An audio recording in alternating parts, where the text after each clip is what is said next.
მსოფლიო ჰორმონების დღის აღსანიშნავად საქართველოს ენდოკრინოლოგიისა და მეტაბოლიზმის ასოციაციამ კონფერენცია მსოფლიოს ჰორმონების დღე 2026 გამართა.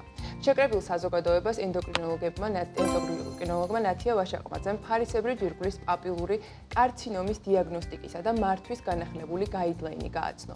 ასევე გაიმართა პანელური დისკუსია, რომელშიც ენდოკრინოლოგები, ონკოლოგები, კარდიოლოგები და ანგიოლოგები ენდოკრინული ფუნქციის დამრღვევ მეკიმიკატებზე, ონკოლოგიურ და კარდიოვასკულარულ დაავადების გამოწვევ რისკ ფაქტორებზე და მათ შორის ექსპოზიციის შემცირების სტრატეგიაზეც მსჯელობდნენ.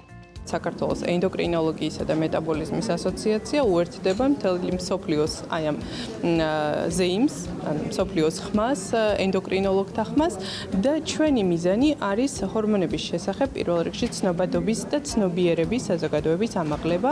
ამისათვის ჩვენმა ასოციაციამ საკმაოდ აქტიური კამპანია აწარმოა სოციალურ მედიაში, როგორც ვიდეოების, ასევე სხვა ინფოგრაფიკების და პოსტების სახით და დღევანდელი დღე, უშუალოდ 24 აპრილი ეძღვნება კონფერენციის სახით ჰორმონების მსოფლიო დღე, სადაც ჩვენ დღეს ვისაუბრებთ ონკოენდოკრინოლოგიის აქტუალურ და ძალიან მნიშვნელოვან საკითხებზე. დღეს აღარ წარმოადგენს არანაირ დღეს არ არის საკვირველი და ეჭვგარეშეა, რომ სიმსივნეების უდიდესი უმრავლესობა ან გარკვეული ტიპის სიმსივნეები უკავშირდება სიმსუქნეს და სიმსუქნე ხდება გამშვები მექანიზმი ასეთი ტიპის სიმსივნეების ჩამოყალიბებისათვის, როგორიც არის კოლორექტალური სიმსივნე ორივე სქესში, ენდომეტრიუმის, საკვერცხის, პროსტატის სიმსივნეები, პანკრიასის სიმსივნე.